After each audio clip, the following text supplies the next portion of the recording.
Hi, we meet again. Yes, we do. Hello, nice fish. Hey everyone. What is that? It's the oh God, what's the name of that book? The answer is 42. The end of the book is thanks for all the fish. Hitchhiker's Guide to the Galaxy. Hey everyone. We're gonna wait for people to get kind of situated here. I'm really pumped on our guest today, the illustrious, illustrious Trish Bertuzzi, coming to us live from her winter palace in Naples, Florida. So we'll wait for folks to kind of trickle in here. But Trish, how long have you been down in Naples so far from Boston? When did you come down? November 8th, Got it. we And so came down. how many rounds of golf have you shot? Ooh, 50.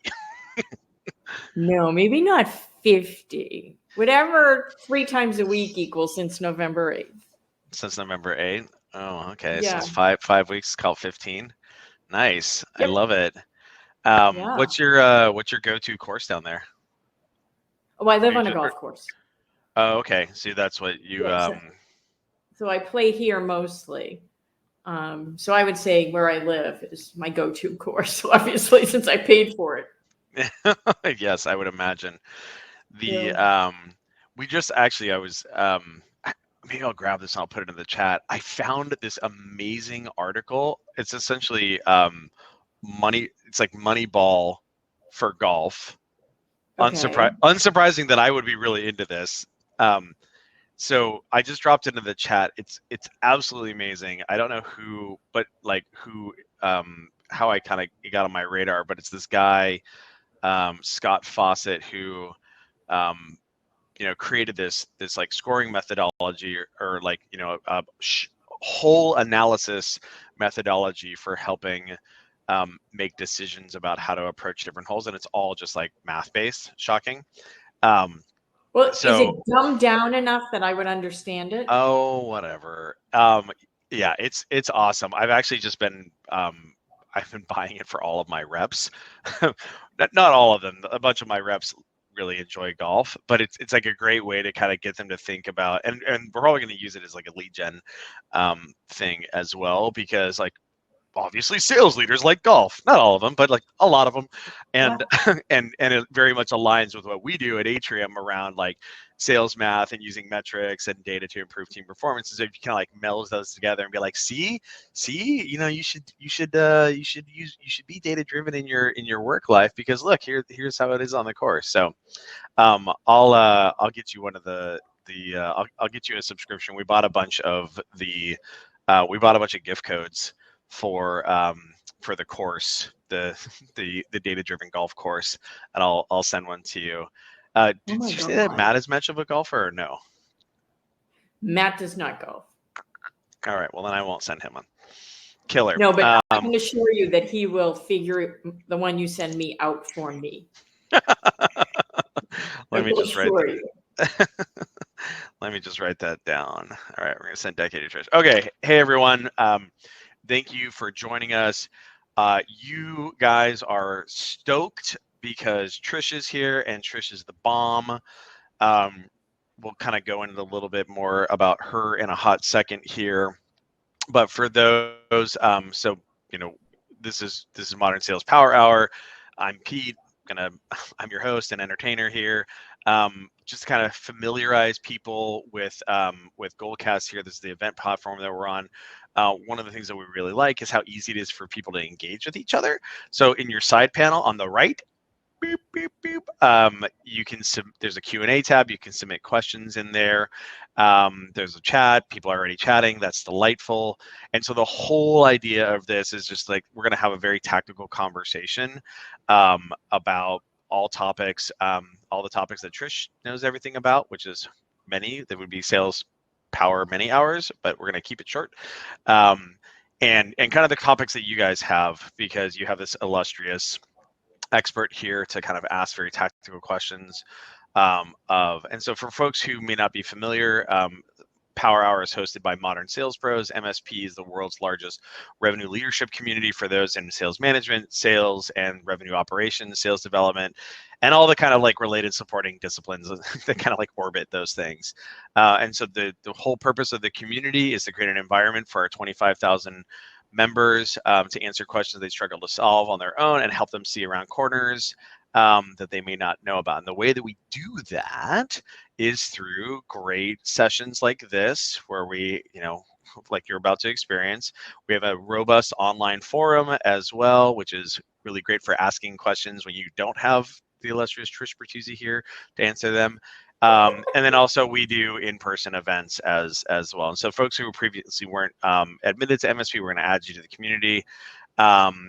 And so, before we get started here, just a couple of reminders. This is a unique Power Hour's unique format.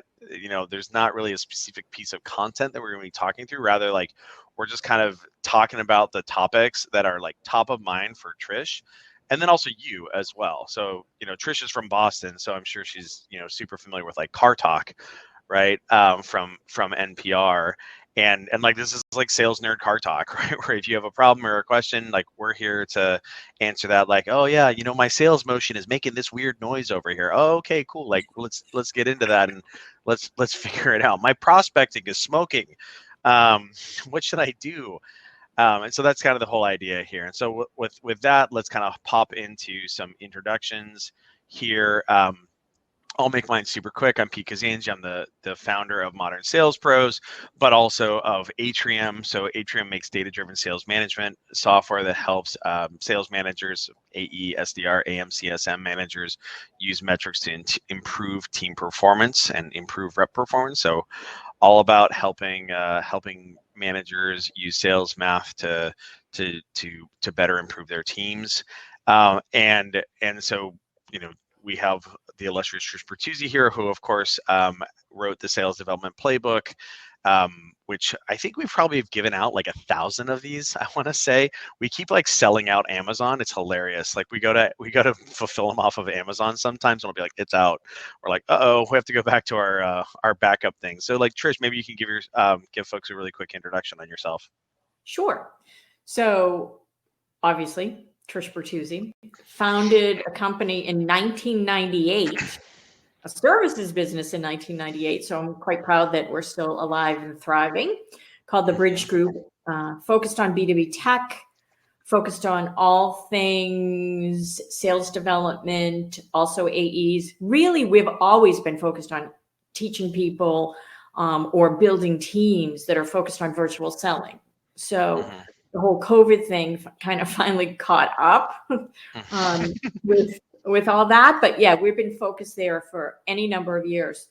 So, or for a whole variety of services, from strategy to writing playbooks to training, all that great stuff. But what I'd like this audience to know about is our research. Because we do what I call is premier research on sales development, metrics and compensation, AE metrics and compensation, CRO compensation. It's available on our resources page. We do not charge for it. It is available for free. Yes, I think it's gated, but nobody ever calls you, so don't worry about it. They have a real speed to lead problem over there at the Bridge Group. I don't know what they're doing. Yeah. They need a mean sales development manager over there, kind of like cracking heads. Wonderful. So what we're gonna do is kind of get into these. So again, folks, you probably have questions that are top of mind for you right now. Go ahead and ask them in the Q&A panel. I have a bunch that were submitted ahead of time.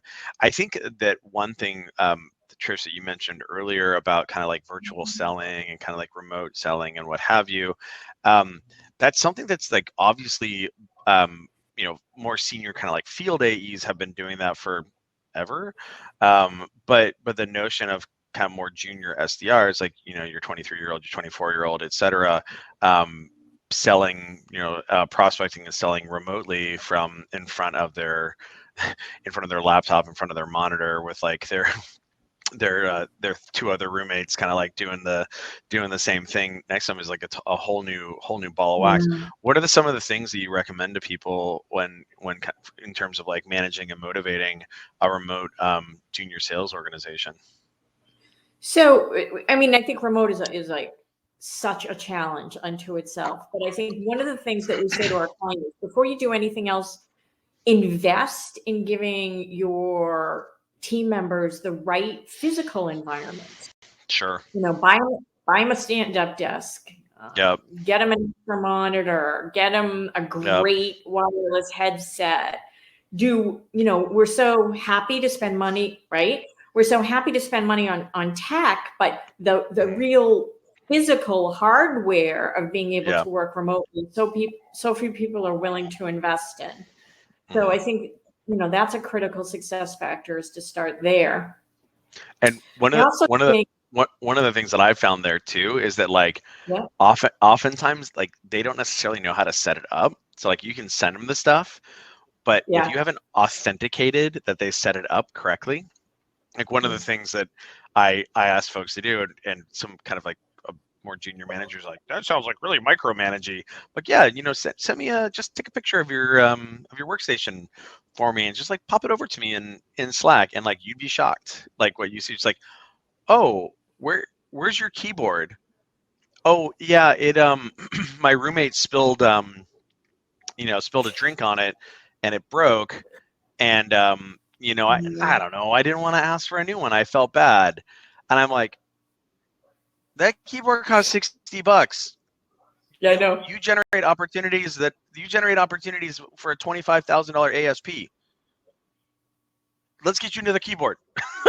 Yeah. But like, yeah, just kind of making like actually authenticating that. I guess it's like the physical version of like inspect what you expect, but in this case, like show me your workstation. You'd be That's actually a folks would be great shocked. idea. I'm Oh totally yeah. going to liberate that from you. Yes. Yeah, please, Yeah. please. So what So, else? all right. So physical environment is one thing. Being Yeah. cognizant of, do you have roommates? Do you have children? Yes. Right? It is hard. Like, it's hard to get away from children who don't grasp the concept of mommy or daddy is working and you can't bother them, right? So, I mean, you have to give people a little bit of flexibility to be able to deal with that. I Yeah. think that's a big one. I also think, how do you hire someone who's ready for remote? What skills do you look for? Right? Yeah. That's a hard one. So many people get their social life from where they work. Well, that's sort of been stripped away. Yeah. So a lot of people are lonely. If Yeah. you sit in your garage, a lot of people build home offices in their garage. You're by Yeah. yourself all day, every day, 5 days a week. Yeah. What does that do? What does that do to your social life? Because we all have work related social lives. So what does it Yeah. do to that? How do Yeah. you stay disciplined? What does discipline look like in the remote world? I'm not even sure I know. Yeah, we when we started having kind of more remote work folks, it was actually kind of nice because at my last software company, I used I would do stand-ups, right? So like, morning stand-ups. Um, but it oftentimes is kind of like problematic because like just from a commute standpoint, if you're like, do you do the stand-up at 9 a.m.? Okay, I well, like, what know. if people are late, right? Oh, well, like, and then you don't want people to, miss stand up or whatever. So then, okay, do you do it at 10 a.m.? Okay, but then now you just like kind of nuked like the beginning of like a very good selling hour, if you will, right? Because then Yeah. it's some like you don't want to block it. It's like, oh, okay, Yeah. cool. You have to come to stand up. You can't have a customer facing meeting at 10 a.m. The A's are gonna be like, shut up. Like, what are you talking about? Like my client can I only meet know. at that time. So like, go kick rocks, Pete. And so what's kind of been cool there is that we have re-implemented, so we didn't do stand-ups at Atrium, but then we re-implemented them when a lot of folks started working remotely, and people really like it, right? Because it helps with information dissemination, kind of keeps your tempo up. So we just do it at like 9 o'clock, and keep Yep. it really short. Information dissemination, people get to see each other, right? Kind of like give each other a hard time, all that sort of stuff. And it just kind of like, I'm a big fan of like operating rhythms and cadences, and it's just like one kind of component of that. What other things have you seen in order to kind of like facilitate that FaceTime socialization kind of stuff in a remote environment? I mean, it is having meetings that have nothing to do with work sometimes. Totally. Celebrating birthdays together, anniversaries, someone having a baby. Zoom isn't, you can't make Zoom a punishment. So sometimes Zoom has to be fun and celebrate something personal, because people are always Zoom fatigued. You know what I mean? It's like, that's funny. It's like the joke about how you got to take your your pet to the vet even when they're not sick. Yeah. So that way they're like like when you go to the vet when they need to get shots or whatever, they're like, all right, we're going to the vet, right? It's doing the same. Yeah, yeah, I think we've done a number of those things. I think we've done some like virtual escape rooms or whatever. I think the challenge though is like there's like the big like spike ones where you're like, oh, let's do an escape room, or let's do like virtual cocktails or whatever. Like they're kind of involved versus like what you want to kind of like equate is just like the hanging out around the lunch table thing. Like it's not about work, but you want to do it virtually. And actually, our the MSP communities team does a really good job of. They have a they have a meeting on Fridays. This is amazing. It's called Meow. Meeting at the end of the week. Oh. Yeah, it's absolutely ridiculous. It's just meeting at the end of the week, and literally what it is just like they just kibitz, right? And like it's a space for just like kibitzing, but it's part of the operating rhythm. And it's like it's baked in. So I think that right, Hannah's saying that today was donuts and coffee. Meow. Oh my goodness. And of course, every time I say meow, it makes me think of the Super Troopers scene where they're saying meow to people that they're giving tickets to. Anything else on kind of remote stuff that you've kind of seen folks doing or recommended? Well, I think one of the big things about remote is we, as managers and executives, I think anxiety is the new norm. I think everybody is feeling anxiety with, there's so much coming at everyone. And who's been trained to deal with anxiety? Like nobody, right? So, I think it's really important that we start to look at mental health as part of a benefit that we provide to our employees. And I don't even mean formal, but just being understanding that, all right, so you're a parent, you have a small child, do I vaccinate? Do I not vaccinate? Do I do this? Do I not do this? Do I boost? Do I not boost? I mean, we are all so anxiety ridden, and the media just loves to keep it that way with so much information coming at us all the time, that I think anxiety and mental health is something that we need to deal with as organizations that have employees. Yeah, and I feel that one of the things that we find, so over like Atrium, what we say is like we're focused on managers, right? We help managers use metrics and data to improve rep and team performance. So like we handle the math part of it, like the analytics piece, but then there's the manager side of it too. Like it's one thing to do the math side of it and be like, oh, okay, I see what the problem is with this SDR. I see why this SDR is outperforming. Okay, well then what do you do with that? And then like in order to figure out what is the root cause of that activity problem, what is the root cause of that conversion problem, what have you. And then there's just the human component of it as well, which is like, oh, okay, there's activity is low. What is the motivate? Like, is there a technical problem with that? Or is there a skill problem? Or is there a motivational problem? Is the motivational problem, okay, what's the root cause of the motivational problem? Because now we're into like some serious squishy stuff, which is what you as a manager are like paid the big bucks to do, right? And the funny thing is that most managers, well, I mean, sadly, like they haven't really been trained on either. like the sales math component of it, and then the other side of like how you can be a therapist slash like coach to your teams. I don't know how to solve that. One of the things that we've been doing is we have a relationship with Richard Harris to just do kind of recurrent manager trainings with our customers. Mhm. It's like a half day thing, but it has nothing to do with what Atrium does in terms of like sales math or like metrics interpretation or like goals or anything like that. It's Mhm. all the other side of it, like the right Mhm. brain side, because what we've observed is that there's just like no like enablement, like manager enablement along that vector. And I think to your point, we're in an environment right now where there's a lot that like it's more important for that to be done, and so like the deficit of it is like pretty glaring, unfortunately. It's a new phenom. Yeah. Like, we're living in unprecedented times, and I think, our managers, and I'm referring to first line managers as opposed to directors or VPs who have Yep. been around for a long time. I mean, I think they need more training and Yep. coaching than ever before, and we're horrible at doing that, especially when Yep. we promote from within. Yeah, totally. My heart breaks for people who get promoted from within, because you're Right. like, oh, yeah, you're smart, you'll figure it out. Right, because You it's like, know, you have an external hire. It's like, oh, okay, ready? We're gonna go through the onboarding process right now. It's gonna be a whole month, and then another thing.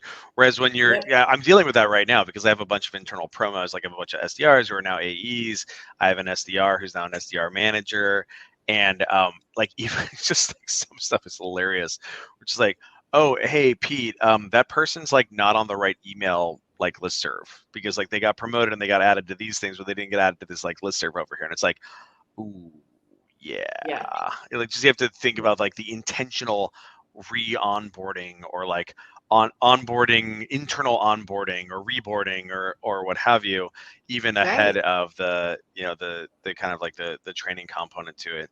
Um, Hiring, I think this is something that I wanted to like a couple of people had asked questions about, is that it's funny because like you have this remote situation where supposedly you have access to a lot more like talent than you might otherwise have had historically. Like, oh, like our software company is based in the San Francisco Bay Area, and so now if you can have access to SDR talent in Phoenix or Portland or Yeah, Seattle or whatever, if you want everyone to be on the same-ish time zone or whatever, but at the same time, like there really is like a pretty substantial hiring crunch happening right now. Like, what have you seen folks doing to kind of contend with that right now? What are the challenges that you observed in the hiring market for SDRs? it is brutal out there. I mean, there's, everybody's going after the same candidate pool. So Mm-hmm. one of the things that we talk to our clients about is go someplace where everyone else is not. Sure. Meaning like go find, and you can even sometimes you can find these groups on Facebooks or other social platforms, a group of women who used to be in tech sales who left the workforce Mm-hmm. to become moms or for whatever reason, and maybe want to come back part-time and think about job sharing. Like you Yeah. need to be creative, right? We used to have one client. There was these two women who job shared. We used to call them the twins because they went from company to company and job shared, and they were fabulously successful. Mm-hmm. Fabulously. So thinking about ways, to go find talent where everyone else is not looking, Mm-hmm. like people who used to sell for Verizon. They are so well trained. Like Yeah. Verizon and AT&T are like the old Xerox. Yeah. Oh, totally. So Yeah, well trained. it's like every time I see somebody, it's actually really kind of funny because we've been around the block enough to kind of see, like you start seeing these patterns of like really great sales training diasporas. So like anybody who used to work at ADP, right?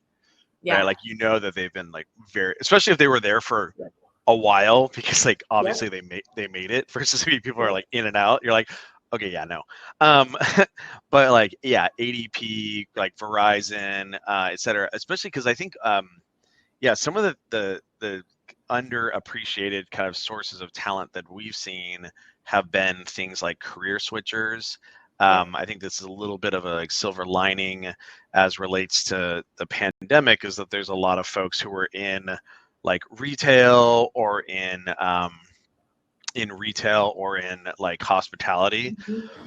Well, all of a sudden we're like, actually, I was talking to a candidate yesterday. I was like, so, why are you interested in transitioning to tech? And she's like, mid 30s or whatever. She was a very talented like bartender and bar manager. And she's like, honestly, Pete, like working from 7 p.m. to like 4 a.m. every night is kind of a pain in the ass. And I was like, Yeah, fair enough. Fair enough. I never good really even answer. yeah, I was like, God bless, right? But like, she's a total boss because if you think about it, like, what is a bartender doing? They're like sitting here and there's all these prospects in front of them, and they're just Right. like picking up on all these cues, and they're like handling Board everybody and like skills. yeah, exactly. They're dealing with a lot of stuff like, hey, that looks like that's done. Let me refresh it for you. Ooh, nice and assumptive. I like it. Right. Yeah. And so I think what we've found is that there's a lot of opportunity for kind of career switchers. And what's interesting with those folks is often they're a little bit more like tenured and experienced. Yep. So they know how to work, to kind of use a weird phrase. They They know know how how to, to earn. yeah, they know how to work. Like, hey, show Yep. up, put your nose to the grindstone.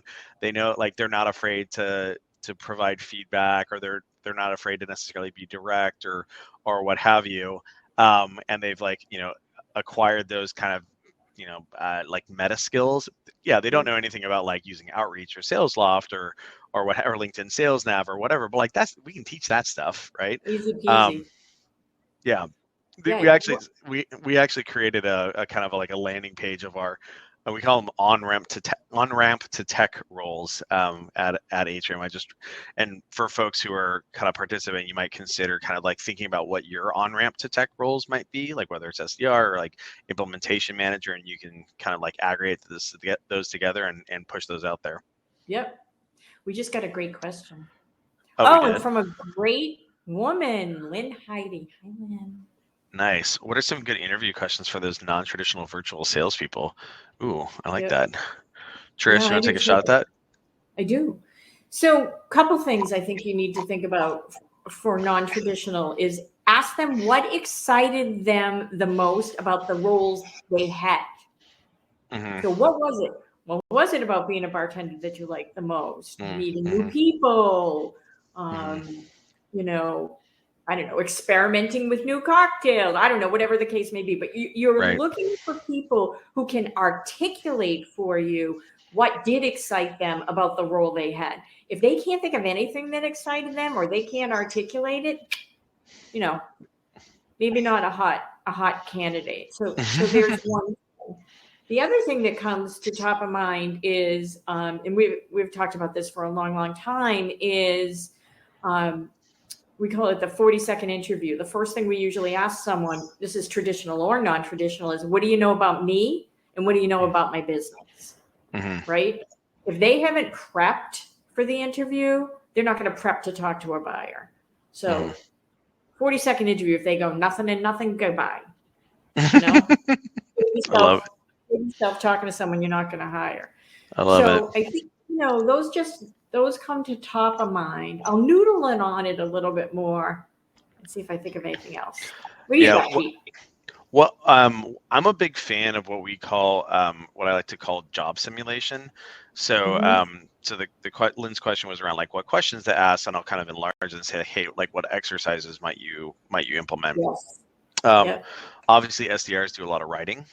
Um, and so one of the things, and they have to like take care of business. The same is true with like account executives as well. Like I was talking to CRO earlier today where we're kind of joking, but ultimately salespeople we're professional communicators, and we use words, whether it's spoken or written, to persuade people to do things that are in their own best interest, but also in our best interest.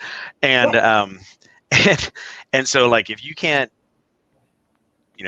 rub two sentences together, whether from a spoken standpoint, but also from a written standpoint, because it's a lot like the ability to like sell over email or like move things along via email or via proposals or mutual action plan software or what have you is like pretty important, right? So one of the things we like to do is we have a written intake. I actually just shared it in the chat. It just allows us does a couple of things. One, it allows us to see if someone's like willing to put the time in. It like takes like 45 minutes. Like it's not like a hard set of questions. It's more just biographical things like, hey, tell me about your funniest sales story ever. Tell me about like, the worst deal that you've ever had. Tell me about the best deal that you've ever had. And it just allows us to see like, is this person going to be willing to do it? Or you'd be shocked about how like 50% of people will just be like, nah. It's like, okay, great. Oh, and they like, walk out. It's a yeah. qualifier. Yeah, it's hilarious because it's breathtaking to me. Like people will do like a 30-minute phone screen with you all day long, and piss away your time and piss away their time, but like they won't do a similarly long like time investment written intake because like yes, it is hard and like it's hard. Like it's not hard. Writing is it's work, right? It's not as easy as just kind of like blah blah blah blah blah blah blah, but it's not egregious. And so by kind of like flipping that and doing a written screen first, what you can do is you can filter out those people who can't be bothered to like put their shoulder into it, and then also you get to see if they actually have their act together from a can they communicate in written form, and you learn a bunch of interesting kind of like incremental biographical stuff around them, around the fact that like, oh yeah, I started my own professional services business in 1998, and then it was just me, and then I added a bunch more people, and da da da da. And you're like, whoa, this person's a killer. I want to talk with them more, right? So I'm a big fan of kind of written intakes in that regard. You know what you just made me think of? Please. So if you're interviewing someone who's been an SDR and is looking to move to a new role as an SDR, you could ask them to write up what does a perfect day look like for them.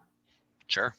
As an SDR, I think that would be very telling to see, break down a day for me. Like how much time would you spend doing what? Yeah. It could be super interesting to find out, like if you're a phone-centric organization and phone wasn't on their perfect day list or it was a small part of it. Well, yeah, got to double click on that. So on kind of continue on the hiring stuff outside of kind of interview questions, what have you. I think I actually have to put a deck together on this because now I have a bunch of managers and I'm kind of like teaching them how to hire individually. So what I need to do is like collate it into collateral so that I can use to like train them on it, and then they can come back into reference. I'm essentially like a paper pusher deck creator nowadays, to kind of scale myself. But one of the things we talk about is how like the hiring process is like part buying and part selling. Oh, totally. Right. And let's remember that, people. Yeah, totally. Right. And so what you want to do is you get some information from them in order to understand, to help you as a buyer, and then but then you got to give them some information or get them excited in order to sell them more. And then as you get more information about them that gets you more excited, well, now we kind of the needle goes from buy to sell. Exactly. And so I think there was an interesting question about how you prevent candidates from kind of ghosting you. And I think it's probably related to that. People are probably ghosting you if you're not doing enough selling. What are some mechanisms that you've seen in order to help people, to avoid that ghosting behavior? So make them feel special. Number one, that's part of the selling thing. Yeah. Don't just plug them into your process. Yep. They're not like a little piece of chocolate going down the conveyor belt, right? So make them feel. By the way, that Lucy and Ethel scene is literally that's I referenced that in sales process metaphors constantly, and it's hilarious to watch the 24-year-olds are like, what are you talking about? I'm like, yeah, Lucy and Ethel, with the no, and then I sent them And then I sent them the YouTube link afterwards, and they're like, okay. Oh my And then God, they it's ghost me. hysterical. It's super weird. No, anyway, so don't treat him like a piece of So they're like, chocolate. no, I don't understand what he's talking about. Yeah. So, I mean, I think making them feel special during the process, not having a really long process. Yeah. Like, get it done, son. If you want this candidate, you just went like this: buy, sell, go, buy, sell, faster. Like, Yeah, if you want faster. this candidate, you better start selling, and you better start selling fast, because they Yeah. have a zillion different options out there. Yeah. And then a lot of ghosting happens after offer. So they accept your offer, and then they never show up. You gotta sell through the Right? close. Yep. So there's a fabulous sales leader out there, Natasha Sakat. She's in the Boston area. And what she did, which I thought was brilliant, and I would like to take credit for, but I can't, is he would, before she made the offer, no, after she made the offer, she would have them come in before their first day and shadow her team. Yep. And she said 50% of the time they said, you know what, this job isn't for me. But it was good because they didn't go through the onboarding. They didn't go through the training. She didn't waste weeks and weeks and weeks and weeks. Could you do it as part of the interview process? Yeah. But she found it was probably most beneficial post-offer, because then you're not wasting anybody's time. Mm-hmm. So having people sit and shadow, because they think they know what the job is. Oh, I like the phone. Oh, I like talking to people. Oh, I love technology. Well, I mean, it's a little harder to shadow someone now if they're remote, but Here's a list of 400 contacts that match this this LinkedIn query. What I want you to do is go through them all and sort them into these different personas. Go. Good luck with that. Good luck with that. Yeah. I think that's right. It's so funny to watch sales leaders, and I'm guilty of this as well, go from like selling prospects and being like really great sellers, like really great consultative, like super focused on discovery, super good, and then like always be discovering, always be qualifying, right? Always, and then like doing a great job of tiebacks to those discovered pain points and what have you. And then they like lose their mind when they go to hiring, and it's the same shit, and they just like completely forget. Like, so what I do when I talk with candidates is I start with discovery. Like, hey, what's your deal? Like, why are you looking at me? Like, why change? Why us? Why now? Right? Why now? And and just like do it with them. Like, hey, what's your situation right now? Oh, well, I'm a seller at this organ. I was talking to a candidate the other day. I'm a seller at this organization, and I'm having a lot of success right now, but I don't like the culture because like there's like this undercurrent culture of sexual harassment in the sales team. And I was like, shit. Okay, cool. Good on you for like getting the hell out of there. So good on you. Give me a hug. Yeah, like Trish. So so then it's like, okay, well, what are you looking for in your next role? Why having an organization that has and that is high integrity is really important to me. Okay, great, right? Like, and so now one of their selling points, and then you bring that through the rest of the sales process. So I think that's one thing, is like you got to do a good job of like starting with discovery. Again, why change? I think the other thing too is that people, just to your point about like go fast, look, just like in a sales process, look to remove steps, right? Like, oh, you're going to submit to me this thing, and then I'm going to review it, and then we're going to have another meeting, versus like, oh, actually, could we just compress that? Could we put another meeting on the calendar after we have this meeting?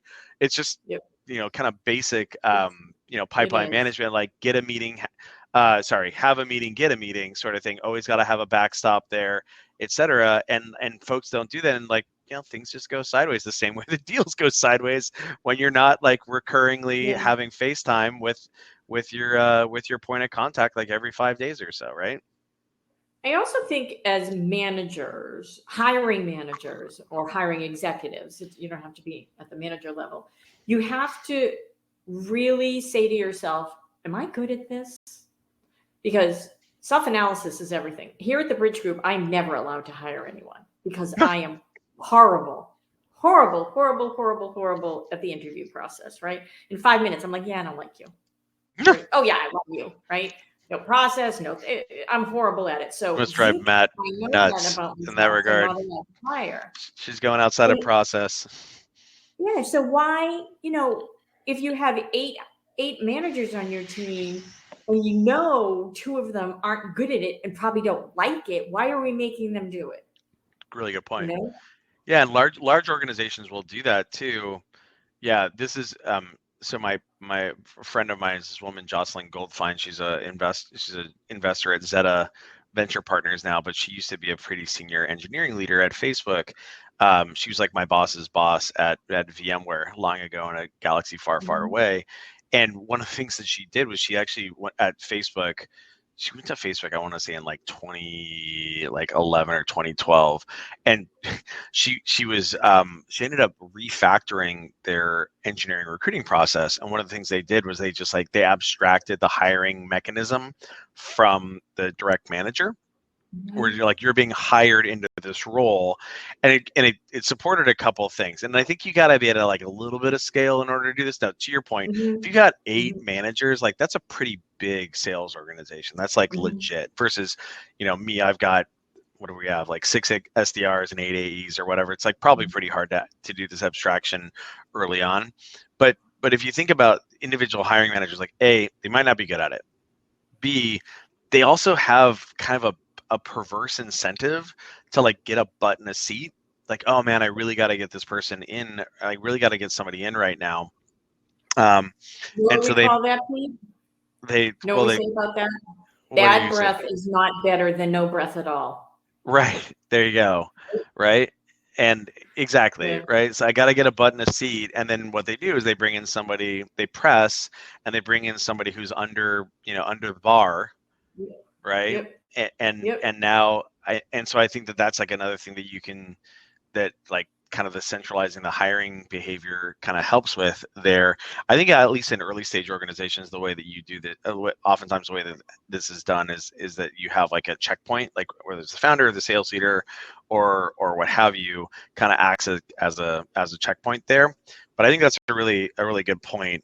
One thing that we found on the selling thing, again, it's just like every time I describe this, it's just like a good sales process where it's all about like give and take, Mhm. right? Like, did you give? Did you get? Like, obviously, as a seller, you get in trouble if you just give and give and give and give, and you never actually ask Mhm. for anything in return. You don't get respected, and things kind of go sideways. What we like to do is we'll like send people stuff. Like we send people books. Like we send people Yep. copies of my book, we send people Yep. copies of Trish's book, etc. They're not expensive. Like Trish, how Yeah. much is your book on Amazon? It's like $15 or $20 or something like that. Can I I be honest with you? I have no idea. it's like it's like this. It's just the deal of the It's century, right? it is the steal of the century. It's It's high value for low yeah, dollar. right. Yeah. But like the funny thing, if you think about a hiring process, like if you're hiring an SDR who's going to cost you, I don't know, 60K a year or like, 70K a year, whatever it is, but also they're going to be a future AE, ideally. Like what we like to say is that we try not to hire SDRs that we can't like see them progressing Right. to AE, because otherwise like you don't get that kicker lifetime value of them, becoming a seller. It like we're talking about a lot of economic value here. The pipeline that they're going to generate like $1 million in pipeline that's going to close at a 20% win rate, which is like 200K of bookings. Like this serious money at play here. Send them a $20 book, Jesus. Right? Sell, And because baby, sell. right, because like now they're juiced. They're like, oh man, is this like how this organization, like we invest in these guys invest in their employees. Yeah. Like I'm just little old me. I'm just a candidate right now, and they're sending me a bunch of stuff, etc. Like wow. But then what's kind of cool about it is that you can then ask them for more stuff. Like the written intake or to do exercises or what have you. And so if you just do a good job back and Did you forth. actually read the book? Yeah. What'd you think? Did you get through a couple chapters? What'd you think of a couple chapters? Oh, I haven't read it yet. Yeah. Yeah. But even if they don't, right? Like even if it just is a mechanism by which to kind of get them to do other stuff and kind of move along in the process, it's like totally worth it. Especially in a constrained hiring environment. So I think one last thing on kind of hiring that I wanted to ask you before we kind of jump into some other stuff is, what are things that you've seen around doing a good job around retention? Like how are people like retaining well and not churning out? Yeah, I mean, retention's a tough one. First of all, making sure that you're hiring the right people that can work remote. I'm seeing most of the attrition we're seeing now is from remote candidates because it sounds like a good idea at the time, but then they're not really enjoying it, right? So, you really sort of have to probe around that and build a hiring profile around someone who actually can be successful at working remote. So understanding that whole dynamic is one. Understanding, people don't want to fail. They don't take a job to fail. So really, I'm going to keep using the word invest. Investing in onboarding is a critical success factor. Teach them about your buyers. Like we go right into, okay, here's what we do. We're the leading provider of blah, blah, blah, blah, blah, blah, blah.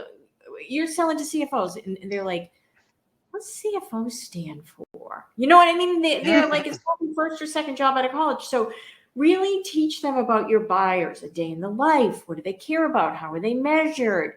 Maybe like what books are they reading, CFOs? Like, what are they tuned into? And then teaching them how you help that person be more successful, I think is a critical success factor in onboarding. And just like, don't just give them technology, give them information.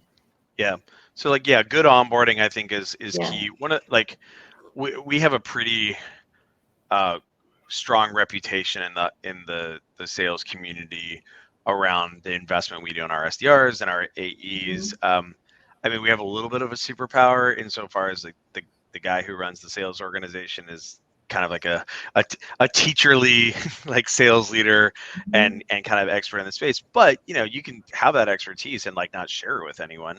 And so what we do is we operationalize that in a variety of ways. One, we have a very robust onboarding process that has a bunch of different classes. Some of the materials are like pretty janky, right? But and then what we've done is like we do these classes like on our personas as an example, and like I just talk through. I have a number of slides, but then like it's kind of like this hodgepodge. But then I'm talking through it, and then we just recorded it on Chorus, right? And it's like an hour and a half on personas, like. This is the day in the life of an AE manager. This is the day in the life of an SDR manager. This is the day in the life of a sales operations person. This is the day in the life of a VP of sales, right? And it's an hour and a half of just like me talking over some slides there, but like that's a really good example of like, and then we have like 10 of these classes, but it's not like I went and spent like months building out this like tricked out lessonly work ramp, whatever. Like eventually I'll have to get there. But even in the short term, just like having it recorded such that someone, as you point out, like a 23-year-old who's never been in business before can now understand like, oh, okay, I get it. Everyone calls themselves a sales leader on LinkedIn, but now I actually understand what an actual manager does. Thank you. No, everybody calls themselves a sales influencer on LinkedIn. Oh, that's right. But only some are actual sales influencers like you. I don't even. One other thing about onboarding is I think we're not looking at all the media that we should use when we use onboarding. People, especially new hires, video, like 5-minute videos. Like attention spans are super short. You can only absorb so much information at once. Use video. It's a way to like build rapport. It's a great way to share information. It's something people could go back to repeatedly and that they can watch anywhere, anytime, on demand. So I don't think we're using video to its full extent when it comes to onboarding. Yeah, and I think it's the other thing that oftentimes people will do, to your point about video, is they kind of get spun up about the fact that something has to like look really smoking and good, versus what I just kind of talked about, like, oh yeah, we just invite chorus to the call and it shows up, and there's a lot of ums and uhs and like bad jokes and like breaks in between or whatever, but at least it's something. Yeah. Right, versus nothing. And the same is kind of true. Yeah. You can just have like Cloud App or Vidyard or like Loom or whatever, and you're just like, it doesn't have to be like a whole production. It can just be like, okay, here's 5 minutes of me like adding people to a sequence in outreach. Exactly. Right. And then that person can go back and watch it like 3 times or whatever, versus it being like in one ear and out the other while they're doing a live training. The one thing before we move on to kind of some prospecting questions that Zane has here, the one I think the way that you described it, Trish, around like investing but also ongoing investment is really important, because you do this onboarding and then people are like, oh, okay, great, now I'm like 6 months in, I'm like, ooh. And so what we've done then they go get sales training. Right. Like, well, I think what you need to do is you need to, like, again, have an operating rhythm. Yeah, you have to have an operating rhythm throughout. And so one of the things that we've done there is like, can you guys tell that I'm into operating rhythms? I think I say it enough. Like, we have a meeting on the SDR team that is focused on it's like an enablement meeting, and literally what it is, just like an hour blocked every Thursday afternoon. It's after everyone's like brain is kind of burnt and like they can kind of like sit back. But it's just like one of the things that we talk about on my sales team is that calendar is destiny. And so if you don't put time on the calendar to do the thing, whether it's prospecting or enablement or whatever, it ain't gonna happen. So they have that space on the calendar, and then it'll just be like whatever topic happens to come up. The other thing we do is we have a program internally that we call Smart as a Fox. Get it? Get it? Actually, your book is on there. So what we do is it's an approved reading list of a bunch of different books.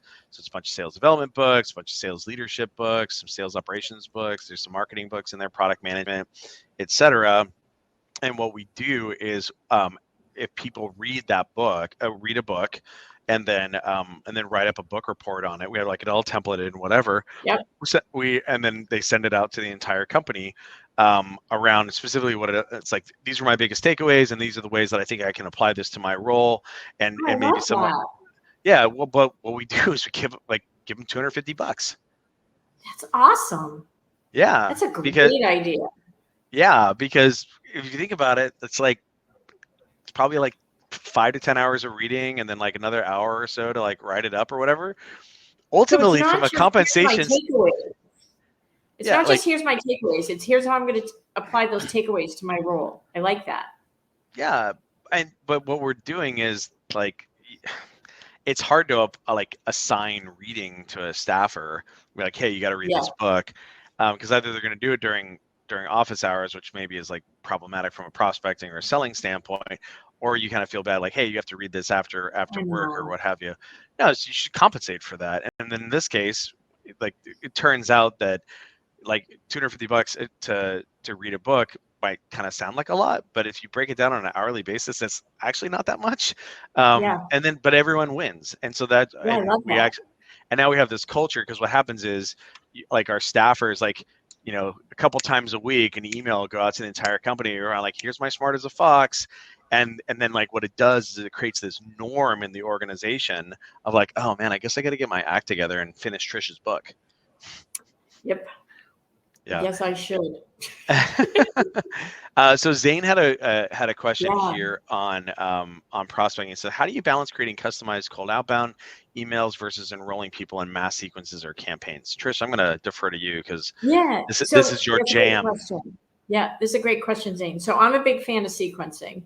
Obviously, really well-written sequences that give information, as well as it's not just a blind reach out. You're giving value, very buyer-specific value. So, very buyer-focused sequences. I'm a big believer in having that all set up in whatever technology you're using.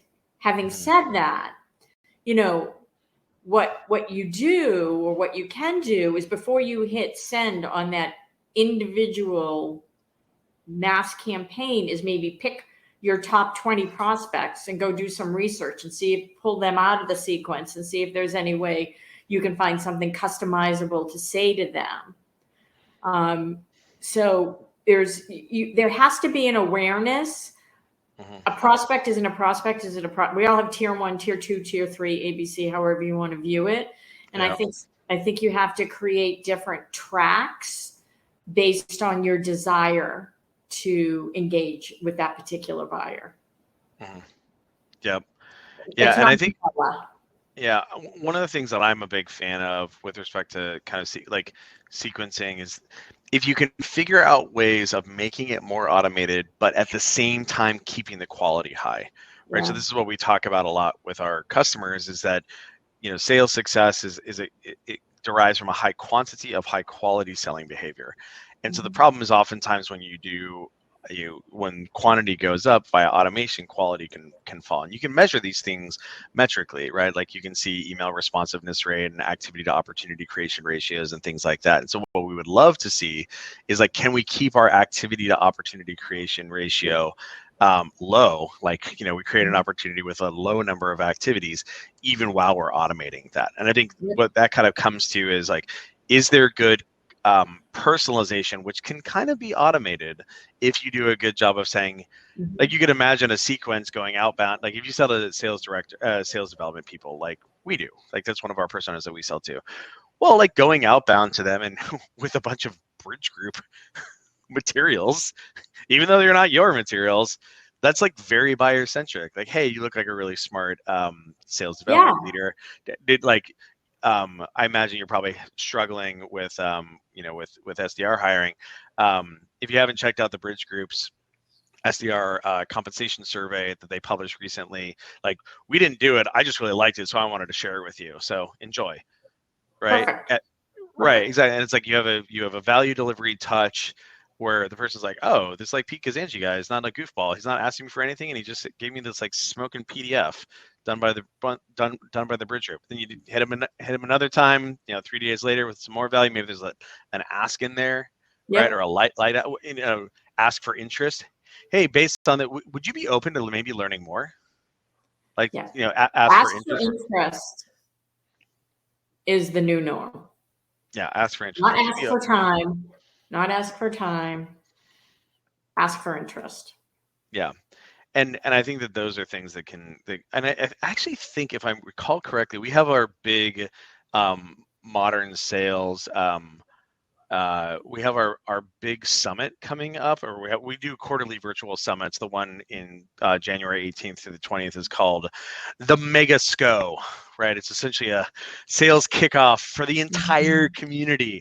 It's mega, it's giant, but one of the topics that's going to be in there is prospecting. And if I recall correctly, I think it's going to be moderated by Lars Nilsson, who's the head of sales development at Snowflake. So that'll be a really good for folks. Lars. Yeah,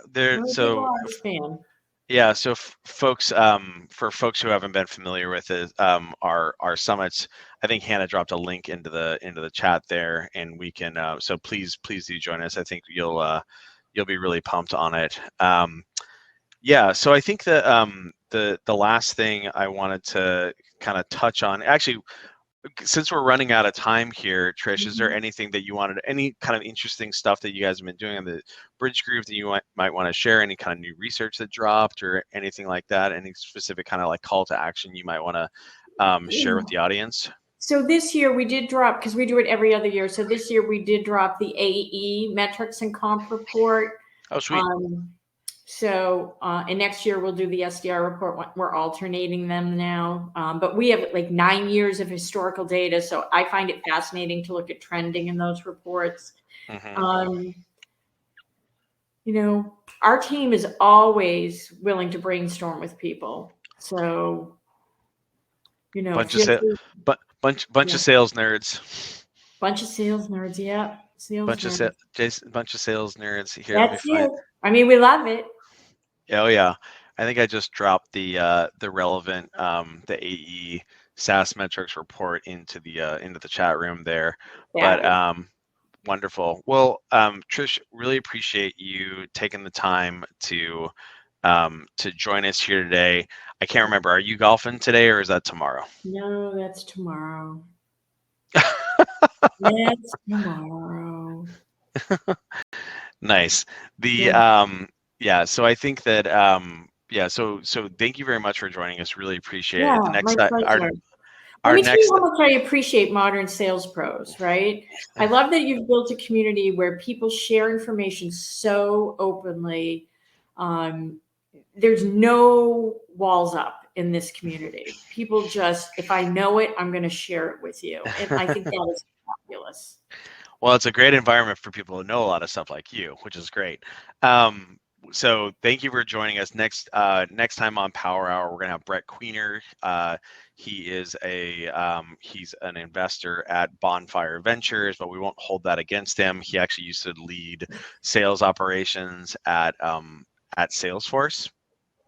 It's pretty cool. So he was at yeah, he was he did sales operations at Siebel, and then I think he was an employee like 50 or something at Salesforce, and he led a bunch of different parts of the business, but also sales operations there. So he'll be on next time. We'll be kind of like later in January because we've got the whole holiday stuff coming up. Then we got our Mega Sco and what have you. But Trish, thank you very much for joining us, and have an awesome weekend. Okay. You as well. Thank you so much for the opportunity. Okay. See ya. Yeah.